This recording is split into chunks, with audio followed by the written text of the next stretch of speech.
ഈ കോൺഫറൻസിന്റെ theme my youth for Christ എന്നാലേ, മൈ യൂത്ത് ഫോർ ക്രൈസ്റ്റ്.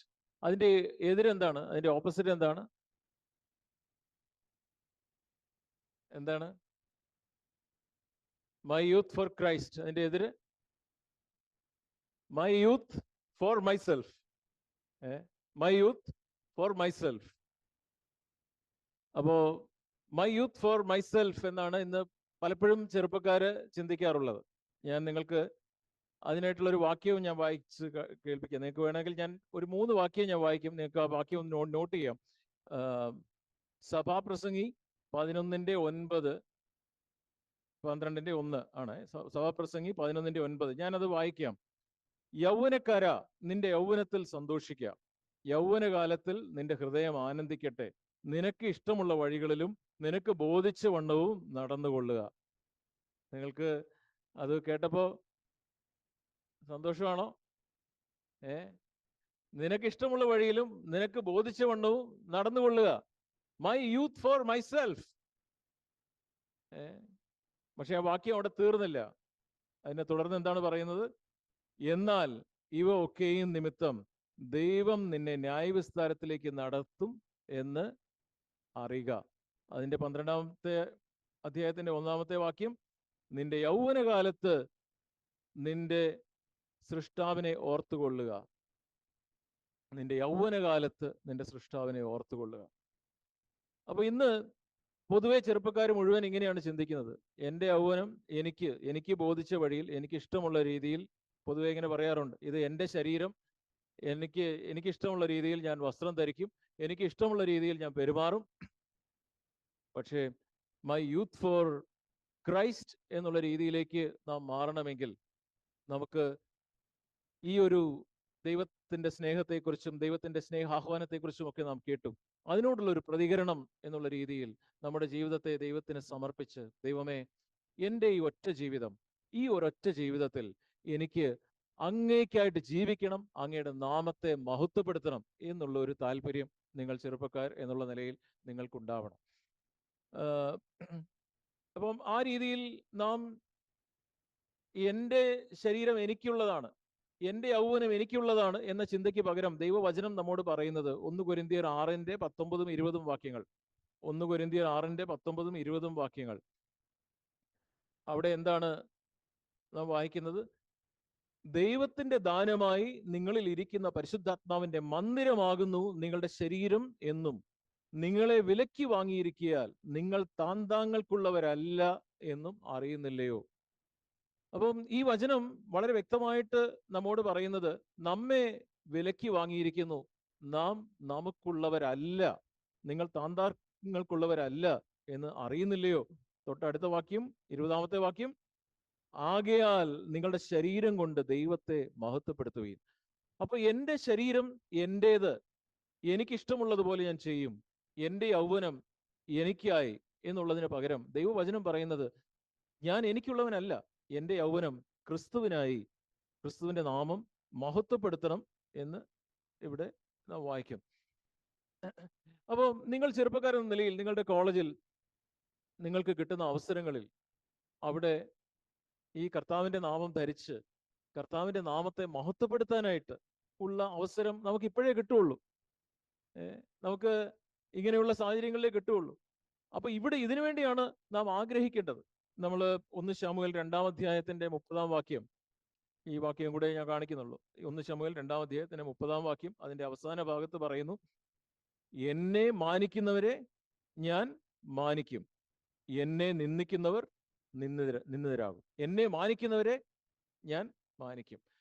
അപ്പൊ പ്രിയ കുഞ്ഞുങ്ങളെ, അപ്പൊ നിങ്ങൾ കോളേജിലായിരിക്കുമ്പോൾ, നിങ്ങൾ നിങ്ങളുടെ കൂട്ടുകാരുമായിട്ട് ഇടപഴകുമ്പോൾ, അവിടെ ഒരു ഫെസ്റ്റിവൽ വരുമ്പോൾ നിങ്ങൾ എങ്ങനെ പെരുമാറുന്നു?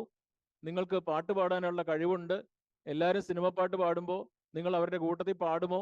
അങ്ങനെയാണെങ്കിൽ നിങ്ങൾ ദൈവത്തെ മാനിക്കുകയാണോ? അതോ നിങ്ങൾക്ക് വേണ്ടി അവരുടെ സാഹചര്യങ്ങളിൽ അവരോടൊപ്പം ചേർന്ന് നിങ്ങൾ നിൽക്കുകയാണോ? അവിടെ നിങ്ങൾക്കൊരു നിലപാടെടുക്കാൻ പറ്റുന്നുണ്ടോ? നിങ്ങൾ കർത്താവിനെ അവിടെ മാനിക്കുന്നുണ്ടോ? എന്നെ മാനിക്കുന്നവനെ ഞാൻ മാനിക്കും, ഞാൻ എനിക്കുള്ളവനല്ല. അപ്പം ഞാൻ എൻ്റെ കോളേജിൽ ഇങ്ങനെ വരുന്ന സാഹചര്യങ്ങളിൽ കൂട്ടുകാര് എല്ലാം ചെയ്യുന്നു, എന്നെ വിളിക്കുന്നു, അതിന് പോകുന്നു, ഇത് മൊബൈലിൽ ഇത് കാണാൻ വിളിക്കുന്നു, അത് കാണാൻ വിളിക്കുന്നു. ആ വിളിക്കുമ്പോൾ ഞാൻ അങ്ങനെ ചെയ്യുകയില്ല എന്ന് നിങ്ങൾ കർത്താവിനെ മാനിക്കാനായിട്ട് നിങ്ങൾ ഒരു നിലപാടെടുക്കുകയാണെങ്കിൽ കർത്താവ് നിങ്ങളെ മാനിക്കും. അപ്പോൾ ആ രീതിയിൽ നമുക്ക് കിട്ടുന്ന ചില അവസരങ്ങൾ, നിങ്ങൾ കോളേജിൽ പഠിക്കുമ്പോൾ നിങ്ങൾക്ക് കുറച്ച് അവസരങ്ങൾ കിട്ടും. അവിശ്വാസികളായ കുട്ടികളുടെ മധ്യത്തിൽ നിങ്ങൾ നിൽക്കുമ്പോൾ അവരുടെ മധ്യത്തിൽ ഒരു വെളിച്ചമായിട്ട് നിൽക്കാൻ നിങ്ങൾക്ക്, കർത്താവെ, ഞാൻ എൻ്റെ ജീവിതത്തെക്കുറിച്ച് അങ്ങേ കണക്ക് കൊടുക്കണം, എനിക്ക് അങ്ങേ മാനിക്കണം. അപ്പൊ നിങ്ങൾ കോളേജ് കഴിഞ്ഞു, നിങ്ങളുടെ കോളേജ് കഴിഞ്ഞു, നിങ്ങൾ മുമ്പോട്ട് വരുന്നു, നിങ്ങളുടെ ജീവിതത്തിൽ നിങ്ങൾക്ക് വേറെ ചില അവസരങ്ങൾ, നിങ്ങൾ ഒരു സ്നാനപ്പെടുന്ന സമയത്ത് പബ്ലിക്കായിട്ട് നിങ്ങൾ ഒരു സ്നാനപ്പെടുമ്പോൾ നിങ്ങൾ ദൈവത്തിന് വേണ്ടി ഒരു നിലപാടെടുക്കുകയാണ്, നിങ്ങൾ കർത്താവിന് മാനിക്കുകയാണ്, കർത്താവിന് വേണ്ടി ഒരു പബ്ലിക്കായിട്ട് ഒരു നിലപാടെടുക്കും. പിന്നീട് നിങ്ങൾക്ക് പബ്ലിക്കായിട്ട് കർത്താവിനെ മാനിക്കാനായിട്ട് പിന്നീട് കിട്ടുന്ന അവസരം എപ്പോഴാണ്? പിന്നീട് നിങ്ങളിൽ പലരും വിവാഹപ്രായമായിരിക്കുന്നവരാണ്. നിങ്ങൾ വിവാഹപ്രായമായി നിങ്ങൾ ഒരു കല്യാണമൊക്കെ കഴിക്കാനായിട്ട് പോകുമ്പോൾ ആ കല്യാണം കഴിക്കുന്ന ഒരു സമയത്തും നിങ്ങൾക്ക് ദൈവത്തെ മാനിക്കാനും ദൈവത്തിന് മാനം നൽകാനുമുള്ള ഒരു അവസരമാണ്, ഒരു പബ്ലിക് ഫംഗ്ഷനാണ് വിവാഹം. പിന്നെ നിങ്ങളുടെ ജീവിതത്തിൽ വരുന്ന ഒരു വലിയ പബ്ലിക് ഫംഗ്ഷൻ എന്താണ്? അത് ഫ്യൂണറലാണ്. അപ്പോഴേക്ക് നമ്മുടെ ജീവിതം കഴിഞ്ഞു. അപ്പൊ ഇന്ന് പിന്നെ കല്യാണത്തിനൊക്കെ പ്രീ വെഡിങ് ഷൂട്ട് എന്ന് പറഞ്ഞൊരു സംഭവമുണ്ട്. നമ്മുടെ ജീവിതം എന്ന് പറഞ്ഞാൽ നമ്മുടെ പ്രീ ഫ്യൂണറൽ ഷൂട്ടാണ്. പ്രീ ഫ്യൂണറൽ ഷൂട്ടാണ് നമ്മുടെ ജീവിതം. അപ്പൊ ഇവിടെ നമ്മൾ എങ്ങനെ ജീവിക്കുന്നു എന്നുള്ളതാണ് പ്രധാനം.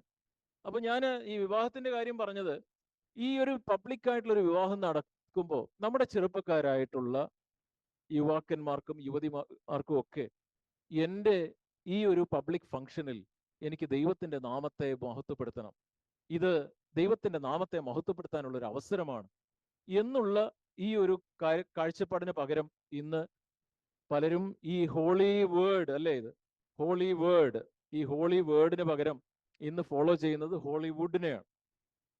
അവിടെ അവര് സിനിമയിൽ കാണുന്നത്, വെസ്റ്റേൺ കൾച്ചറിൽ എന്തുണ്ട്, അല്ലെങ്കിൽ മറ്റു സ്ഥലങ്ങളിൽ കാണുന്നത് അത് അതേപടി പകർത്തി അവര് വിവാഹത്തിനും ഇങ്ങനെയുള്ള കാര്യങ്ങളിലൊക്കെ അവർ കൊണ്ടുവരികയാണ്. അതിന്റെ മധ്യത്തിൽ നമുക്ക് ഇതിന് വ്യത്യാസമായിട്ട് ഒരു നിലപാടോടുകൂടെ എനിക്ക് എൻ്റെ ഈ ഒരു ഫംഗ്ഷൻ, ഒരു പബ്ലിക് ഫംഗ്ഷന് വേണ്ടി എനിക്ക് ഒരു അവസരം ലഭിക്കുകയാണെങ്കിൽ അവിടെ ദൈവത്തിന്റെ നാമത്തെ മഹത്വപ്പെടുത്തണം, ദൈവത്തെ മാനിക്കണം.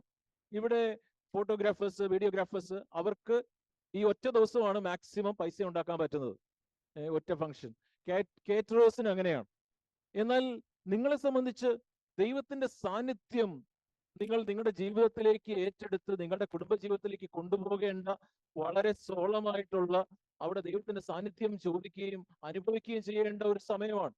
അവിടെ അതിനു പകരം നിങ്ങളെ തന്നെ നിങ്ങളുടെ പ്രൊമോട്ട് ചെയ്യാനും നിങ്ങളുടെ ഫോം ആൻഡ് ഷോ കാണിക്കാനും നിങ്ങളെ ഒരു സ്റ്റാർ ആയിട്ട് അവതരിപ്പിക്കാനും ഉള്ള ഒരു അവസരമാക്കി എടുക്കുന്നതിന് പകരം, ദൈവമേ, ഇന്ന് ഈ ഒരു പബ്ലിക് ഫംഗ്ഷനിൽ അങ്ങയുടെ നാമത്തെ എനിക്ക് മഹത്വപ്പെടുത്തണം, അങ്ങയുടെ നാമത്തെ എനിക്ക് ഉയർത്തണം, അങ്ങേ എനിക്ക് മാനിക്കണം. ഈ ഒരു കാഴ്ചപ്പാടിലേക്ക് നമ്മുടെ ചെറുപ്പക്കാര് വരണം. അവര് പറയും നമ്മള് വിവാഹം മാന്യമായിരിക്കണം, അത് വിശുദ്ധമായിരിക്കണം എന്ന് ദൈവവചനം പറയുമ്പോൾ ഇന്ന് ഈ വീഡിയോഗ്രാഫേഴ്സും ഫോട്ടോഗ്രാഫേഴ്സും പറയും നമുക്കൊരു പ്രീ വെഡിങ് ഷൂട്ട് ഉണ്ട്, അപ്പൊ നിങ്ങൾ പറയും സേവ് ദ ഡേറ്റ്. അപ്പൊ അതിനു മുമ്പ് കൊണ്ടുപോയി കല്യാണം കഴിക്കുന്നതിന് മുമ്പ് തന്നെ വിവാഹത്തിന്റെ ഒരു 3/4 90% അവരതിന് മുമ്പ് അതെല്ലാം എനാക്ട് ചെയ്യുന്നു. അത് കഴിഞ്ഞിട്ടാണ് സ്റ്റേജിൽ വന്നിട്ട് ഒരു വിവാഹം വലിയ എൽഡേഴ്സും ഒക്കെ വന്ന് നടത്തുന്നത്. ഇങ്ങനെയുള്ള കാര്യങ്ങൾക്ക് നമ്മുടെ ചെറുപ്പക്കാർക്ക് നിങ്ങൾക്കൊരു നിലപാടില്ലേ? അങ്ങനെയല്ല, ദൈവമേ, എനിക്ക് വിവാഹത്തിന് മുമ്പ് ഞാൻ ആ രീതിയിൽ എനിക്ക് അങ്ങയെ മാനിക്കണം, എനിക്കൊരു വിശുദ്ധ വിവാഹം വേണം, എനിക്ക് മാന്യമായിട്ടുള്ളൊരു വിവാഹം വേണം, അങ്ങയുടെ നാമത്തെ എനിക്ക് ഉയർത്തണം. ഈ രീതിയിലുള്ള പബ്ലിക് ആയിട്ടുള്ള കാര്യങ്ങൾ നിങ്ങളുടെ കോളേജിൽ, നിങ്ങളുടെ വിവാഹം, ഇങ്ങനെയുള്ള സാഹചര്യങ്ങളൊക്കെ വരുമ്പോൾ ദൈവത്തെ മാനിക്കാനും ദൈവത്തിന് വേണ്ടി ഒരു നിലപാടെടുക്കാനും ദൈവത്തെ ഉയർത്താനും നിങ്ങൾ ചെറുപ്പക്കാരെന്ന നിലയിൽ നിങ്ങൾ ആഗ്രഹിക്കുകയും അതിനുവേണ്ടി നിങ്ങളൊരു നിലപാടെടുക്കുകയും ചെയ്യണം. അപ്പോൾ ഈ കാര്യം ഞാൻ പ്രത്യേകിച്ച് ഓർമ്മിക്കുന്നത്, പലപ്പോഴും ഈ കാര്യങ്ങൾ നമ്മൾ പറയുന്നില്ലെങ്കിൽ നമ്മുടെ ഇങ്ങനെയുള്ള നിലപാടുകളൊക്കെ കുറഞ്ഞ് നമ്മൾ ദൈവവചനം നിങ്ങളെ നിയന്ത്രിക്കുന്നതിന് പകരം ഇന്നത്തെ ഈ സമൂഹം, ഇന്നത്തെ സോഷ്യൽ മീഡിയ, ഇന്നത്തെ സിനിമകൾ, ഇന്നത്തെ കുഞ്ഞുങ്ങളുടെ വസ്ത്രധാരണം, ഇതെല്ലാം ലജ്ജാശീലത്തോടും സുബോധത്തോടും കൂടെ വസ്ത്രം ധരിക്കണം എന്ന് ദൈവവചനം പറയുമ്പോൾ ഇന്ന് സിനിമ എന്ത് പറയുന്നു, സമൂഹം എന്ത് പറയുന്നു, അതിനനുസരിച്ചല്ല എനിക്ക് ദൈവമേ എൻ്റെ വസ്ത്രധാരണത്തിലൂടെ ഞാനൊരു ഫംഗ്ഷൻ നടത്തുകയാണെങ്കിൽ ആ ഫംഗ്ഷനിൽ അങ്ങയുടെ നാമത്തെ മഹത്വപ്പെടുത്തണം എന്നുള്ള ഒരു ഭാരം നിങ്ങൾക്ക് കുഞ്ഞുങ്ങൾക്ക് ഉണ്ടാവണം. ആ ഒരു താല്പര്യത്തിലാണ് ഞാൻ ഈ ചുരുക്കം വാചകങ്ങൾ നിങ്ങളോട് പങ്കുവച്ചത്. വരുന്ന ദിവസങ്ങളിൽ നിങ്ങൾ ചെറുപ്പക്കാരെന്ന നിലയിൽ നട്ടലുള്ളവരായിട്ട് ആ രീതിയിൽ കർത്താവിന്റെ സാക്ഷികളായി കർത്താവിനെ മാനിക്കാനായിട്ടുള്ള ഒരു താല്പര്യം നിങ്ങളുടെ ഹൃദയത്തിലെല്ലാം ഉണ്ടാവട്ടെ. അങ്ങനെ ഒരു ചെറിയ ആഗ്രഹം നമുക്കുണ്ടെങ്കിൽ, താല്പര്യം നമുക്കുണ്ടെങ്കിൽ കർത്താവ് സന്തോഷിക്കും. കർത്താവിന്റെ ഹൃദയം നമ്മെ സ്നേഹത്തോട് നോക്കുന്നു. കർത്താവിന്റെ ഹൃദയവും മെടിക്കുന്നു. കർത്താവ് നിങ്ങളെയും സപ്പോർട്ട് ചെയ്യും. കർത്താവ് നിങ്ങളെയും മാനിക്കും. ആ രീതിയിൽ ദൈവം നമ്മെ എല്ലാം സഹായിക്കട്ടെ. ആമേൻ.